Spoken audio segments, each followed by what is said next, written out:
Welcome to the Tech Egg. Don't get scrambled. Enjoy the video.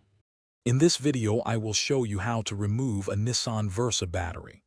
Before starting, prioritize your safety by wearing protective eyewear and gloves. Make sure your vehicle's ignition is completely off and the parking brake is firmly set.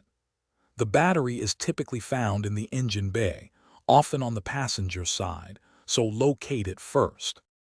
Now, let's disconnect the battery terminals. Always start with the negative terminal, which is usually marked with a minus sign and has a black cable. Use a 10mm or 13mm wrench to loosen the nut on the negative terminal clamp.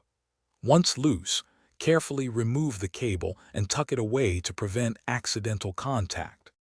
Next, move to the positive terminal, identifiable by a plus sign and a red cable.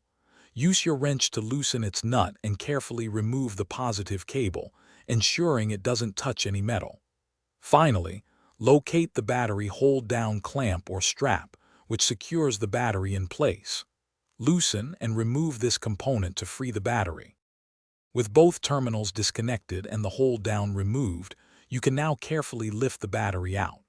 Remember, car batteries are heavy, often weighing between 30 and 60 pounds, so lift with your legs, not your back. Place the old battery on a stable, non-conductive surface, ready for proper disposal or replacement. You've successfully removed your Nissan Versa battery. Thanks for watching. Consider subscribing if I helped unscramble your problems.